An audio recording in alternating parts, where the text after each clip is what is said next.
أعمالنا من يهد الله فلا مضل له ومن يضلله فلا هادي له ونشهد أن لا إله إلا الله وحده لا شريك له ونشهد أن سيدنا ومولانا محمدا عبده ورسوله الذي أرسل بالحق بشيرا ونذيرا.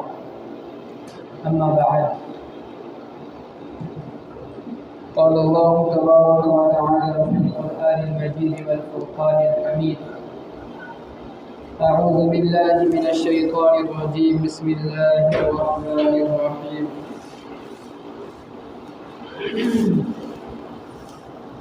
ما آتاكم الرسول فخذوه وما نهاكم عنه فانتهوا. وقال الله تبارك وتعالى: يا أيها الذين آمنوا اتقوا الله وذروا ما بقي من الربا. صدق الله العظيم.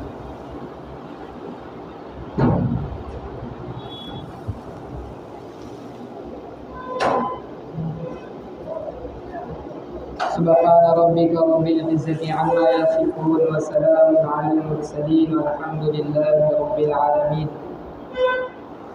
اللهم صل على سيدنا محمد وعلى آل سيدنا محمد وبارك وسلم. اللهم صل على سيدنا محمد وعلى آل سيدنا محمد وبارك وسلم. اللهم صل على سيدنا محمد وعلى آل سيدنا محمد وبارك وسلم. درود شریف پڑھ لیجیے.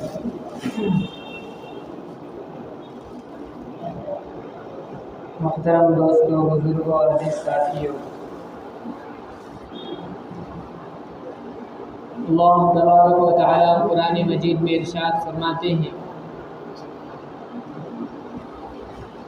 یا ایھا الذین آمنوا لا تأکلوا الربا اضعافا مضاعفہ، کہ اے ایمان والو سود مت کھاؤ.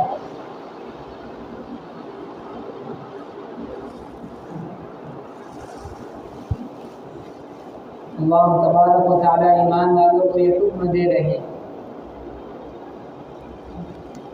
اور سود کسے کہتے ہیں؟ ہماری زبان میں جس کو کہتے ہیں بیاج، سود.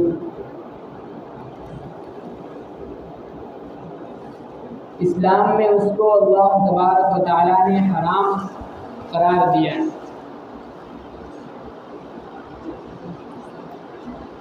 مثال کے طور پر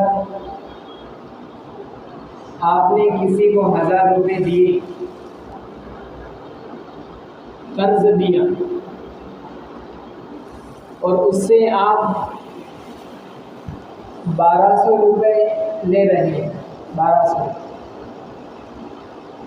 تو جو اوپر کے یہ 200 ہے یہ حرام ہے. اس کو سود کہتے ہیں. آپ نے قرض دیا، جتنا قرض دیا اتنا ہی لینا آپ کے لیے جائز ہے. اس سے زیادہ لینا یہ حرام ہے. اللہ تبارک و تعالیٰ نے کئی جگہ پر اپنے قرآن میں اس کی طرف اشارہ کیا ہے کہ سود سے دور رہو. یہ بظاہر تمہیں زیادہ پیسے دکھ رہے ہیں لیکن یہ بے برکت ہے.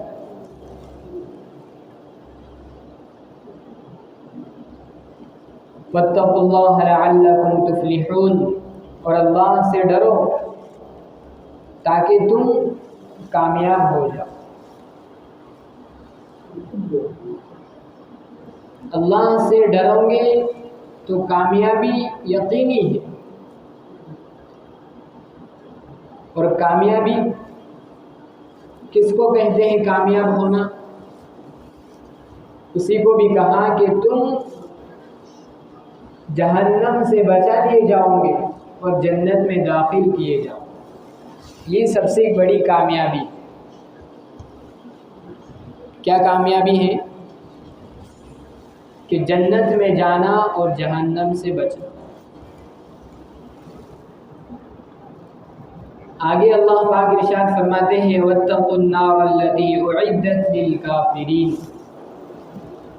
کہ بچو اس آگ سے جو دراصل کافروں کے لیے تیار کی گئی، جو نافرمانوں کے واسطے جس کو بنایا گیا ہے۔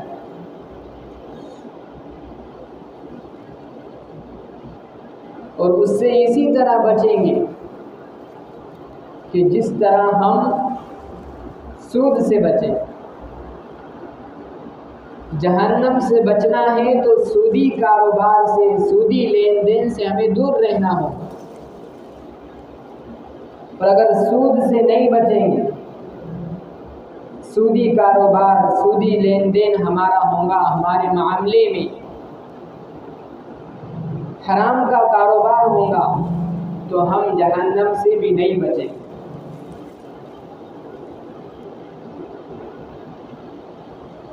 وَأَطِيعُوا اللَّهَ وَالرَّسُولَ لَعَلَّكُمْ تُرْحَمُونَ۔ آگے اللہ تبارک و تعالیٰ ارشاد فرماتے ہیں دیکھو مسلمانوں، ایمان والو، تم میں سے ہر ایک کو رحم کی امید ہے کہ مجھ پر رحم کیا جائے، مجھے معاف کر دیا جائے، تم پر رحم کیا جائے گا، لیکن شرط یہ ہے کہ تم اللہ کی عبادت کرو اور اس کے ساتھ رسول کی اطاعت کرو،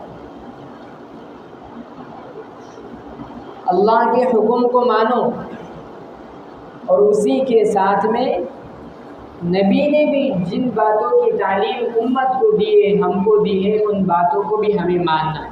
دو چیزیں۔ اور اللہ تبارک و تعالیٰ نے جہاں کہیں یہ کہا اپنے قرآن میں کہ میری اطاعت کرو، میری عبادت کرو، وہاں پر اپنے نبی کا بھی ذکر کیا کہ اللہ کے حکم کو ماننے کے ساتھ ساتھ نبی کے حکم کو بھی مانو، تب تمہیں فائدہ ہوگا، تب کامیابی ملی۔ کیوں؟ اس لیے کہ اللہ تبارک و تعالیٰ نے رسول کو جو بھیجا ہے وہ اسی لیے بھیجا ہے کہ ہم رسول کی بات مان کر، نبی کی بات مان کر اللہ کی ماننے والے بنیں گے، صحیح طریقے پر، جس طرح اس کا حق ہے۔ نبی کی بات کو نہیں مانیں گے، رسول کی بات کو نہیں مانیں گے، تو چاہے ہم اللہ کی کتنی ہی عبادت کر لیں، کتنی ہی اطاعت کر لیں، ہم صحیح طور پر اللہ کی عبادت نہیں کر سکتے۔ جیسا فائدہ ہونا چاہیے ویسا فائدہ ہمیں نہیں ہو۔ اور اللہ نے اسی لیے قرآن میں کہا کہ من یطیع الرسول فقد اطاع اللہ، کہ جس نے رسول کی بات کو مان لیا گویا کہ اس نے اللہ کی بات کو مان لیا۔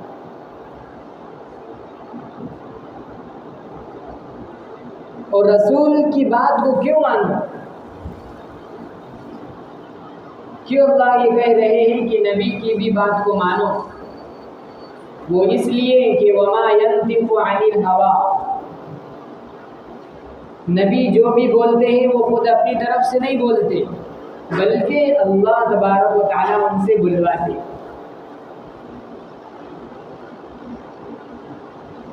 ان هو الا وحی یوحی، ہر بات نبی کی اللہ کی جانب سے ہوتی، اسی لیے کہا گیا کہ ان کی بھی بات کو مانو۔ آج ہم جس زمانے میں جی رہے ہیں، کچھ ایسے لوگ بھی ہیں جو منکرین حدیث ہیں، یعنی وہ حدیث کو نہیں مانتے، نبی کی بات کو نہیں مانتے، ان کا صاف انکار کر دیتے ہیں کہ ہم حدیثوں پر عمل نہیں کریں بلکہ صرف اور صرف قرآن پر عمل کریں۔ تو اسی لیے تو اللہ تبارک و تعالیٰ نے کئی مقامات پر اللہ کے حکم کو ذکر کرنے کے ساتھ ساتھ باقاعدہ علیحدہ اللہ نے یہ حکم دیا ہے کہ رسول کی بھی بات کو مانو۔ اور آپ صلی اللہ علیہ وسلم کو شاید یہ بتلا بھی دیا گیا ہوگا کہ ایک ایسا زمانہ آئے گا کہ جس میں آپ کی بات کو لوگ نہیں مانیں گے. تو آپ نے اس پر حدیث بیان کی کہ خبردار لا الفین احدکم متکئا علی اریکتہ،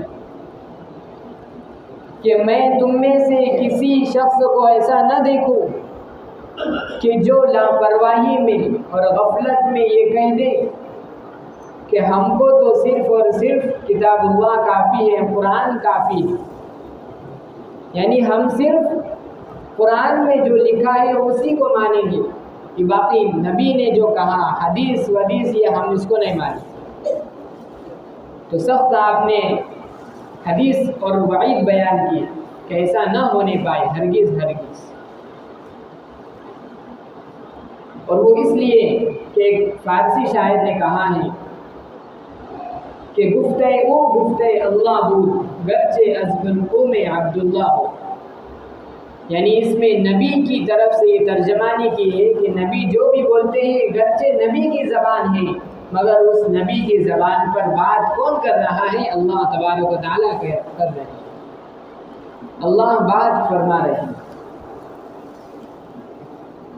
تو اسی لیے ہمیں اللہ کی عبادت کے ساتھ ساتھ رسول نے بھی جو باتیں کہی ہے، جو تعلیم ہم کو دی ہے، اس پر بھی ہمیں عمل کرنا ہے. وَسَارِعُوا إِلَى مَغْفِرَةٍ مِّن رَّبِّكُمْ، آگے اللہ تبارک و تعالیٰ ارشاد فرماتے ہیں کہ ایمان والو دوڑو اللہ کی مغفرت کی طرف.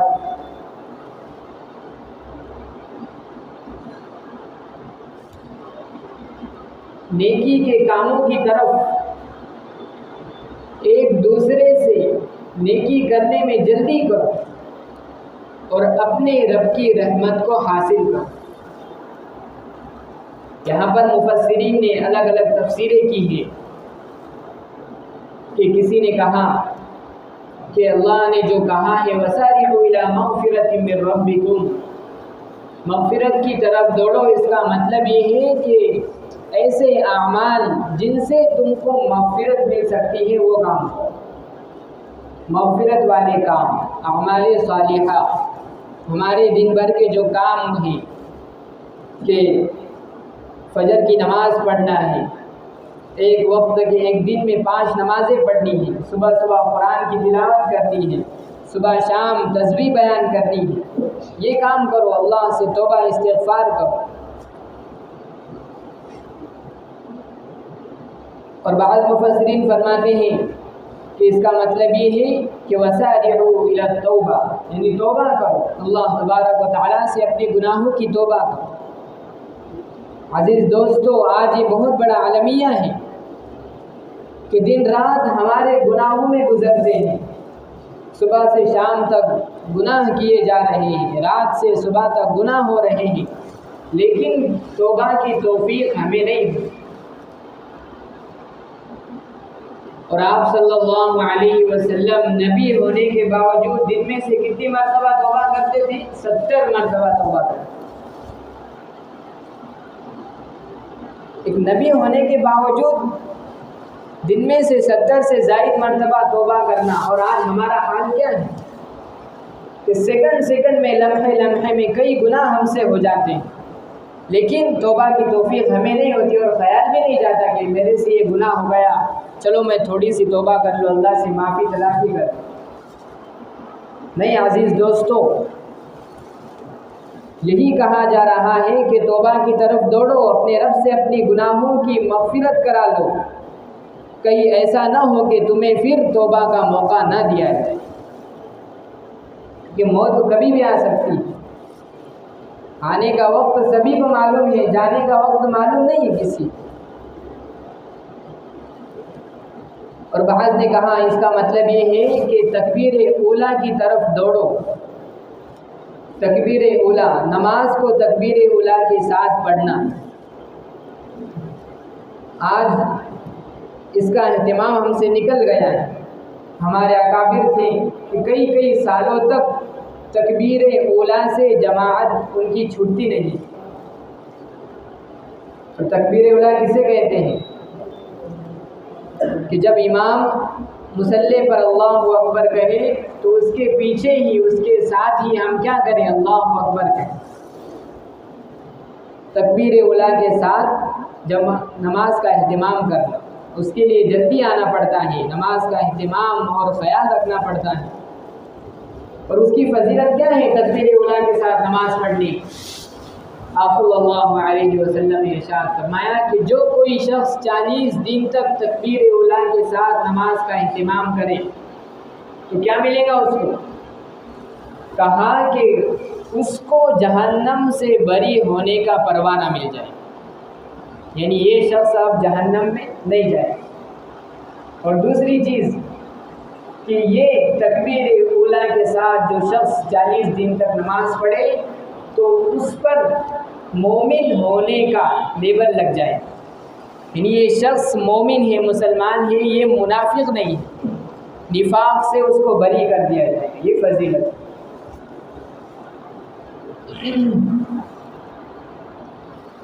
آگے اللہ تبارک و تعالیٰ ارشاد فرماتے ہیں وَسَارِعُوا إِلَىٰ مَغْفِرَةٍ مِّن رَّبِّكُمْ وَجَنَّةٍ عَرْضُهَا السَّمَاوَاتُ وَالْأَرْضُ۔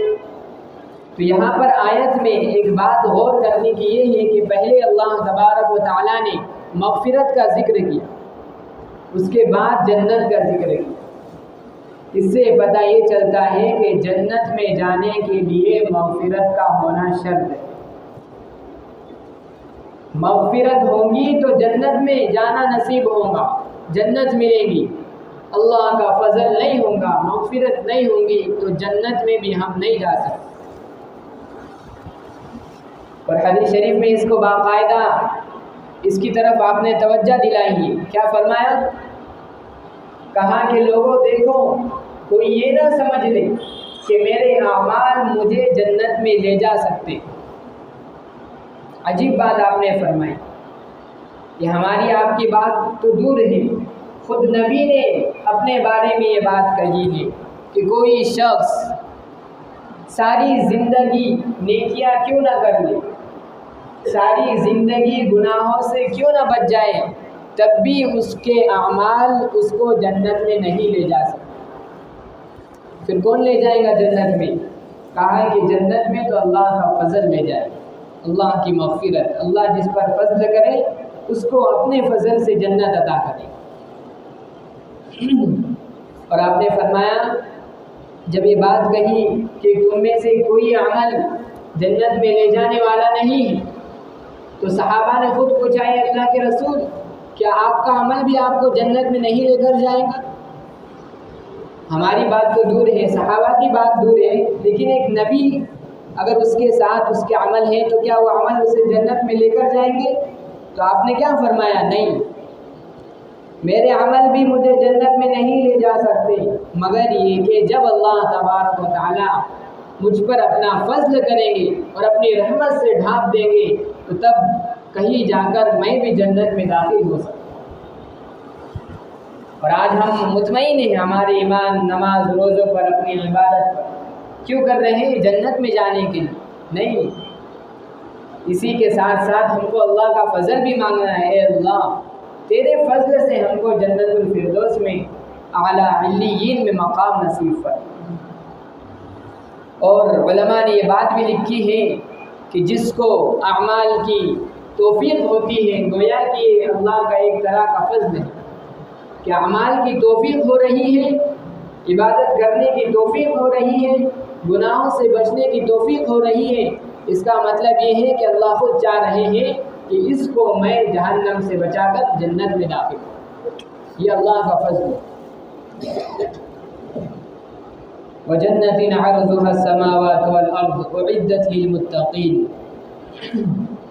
آگے اللہ نے جنت کا ذکر کیا اور اس کی صفت بیان کی، وہ جنت کیسی ہوں گی؟ کہا کہ اس کی چوڑائی آسمان و زمین کے برابر ہے۔ ایک مثال سے بات کو سمجھایا کہ جنت کیسی ہے، کتنی لمبی ہے، کتنی کشادہ ہے۔ کہا کہ اتنی کشادہ ہے، اتنی وسیع ہے کہ جتنا آسمان وسیع ہے۔ اور ایک مطلب علماء نے یہ بھی لکھا ہے کہ عرضها السماوات والارض، اس کا مطلب یہ ہے کہ جنت اتنی قیمتی چیز ہے کہ اس کی قیمت اگر لگا لی جائے تو ساتوں زمین و آسمان، یہ زمین جتنی زمینیں ہیں اور جتنے آسمان میں ہیں اور ان دونوں کے درمیان جتنی بھی چیزیں ہیں ان کی قیمت یہ جنت ہو سکتی ہے۔ اب سوچیں ہم کہ کتنی مخلوق اللہ تبارک و تعالیٰ نے زمین و آسمان میں بنائی، تو جنت کوئی معمولی چیز نہیں ہے۔ اللہ تبارک و تعالیٰ اس کی اہمیت دلا رہے ہیں کہ ایسی جنت کو حاصل کرنے میں جلدی کرو کہ جو زمین و آسمان سے بھی زیادہ قیمتی ہے، یا یہ کہ جو زمین و آسمان سے بھی لمبی ہے اور ان سے زیادہ چوڑی ہے۔ اعدت للمتقین، جس کو کس کے لیے بنایا گیا ہے؟ متقیوں کے لیے، پرہیزگاروں کے لیے، گناہوں سے بچنے والوں کے لیے۔ اور مفسرین نے، علماء نے لکھا ہے کہ یہ جنت کہاں ہوگی؟ 7ویں آسمان پر۔ آج ہماری زمین دیکھتے ہیں ہم نیچے زمین ہے، لیکن جنت کی زمین 7واں آسمان ہے، 7واں آسمان اس کے اوپر جنت ہے۔ تو عزیز دوستو، انہی آیات میں اللہ تبارک و تعالیٰ نے قرآن میں یہ حکم دیا ہے۔ پہلے تو کہا کہ سودی کاروبار سے بچو، سودی لین دین سے بچو، سودی کاروبار سے بچ جاؤ گے تو جہنم سے بھی بچ جاؤ گے، اگر اس میں پڑو گے تو جہنم سے تمہیں چھٹکارا نہیں مل سکتا۔ آگے یہ کہا کہ اللہ کی عبادت کرو، اسی کے ساتھ ساتھ رسول کا بھی کہنا مانو، رسول کی سنت زندہ کرو، اس لیے کہ رسول جو تمہیں کہتا ہے وہ اپنی طرف سے نہیں کہتا، بلکہ رسول کی زبان پر اللہ خود بولتے ہیں۔ اللہ پاک کہی سنی باتوں پر ہمیں عمل کرنے کی توفیق نصیب فرمائے۔ وآخر دعوانا الحمدللہ رب العالمین۔ سنتیں پڑھ لیجیے۔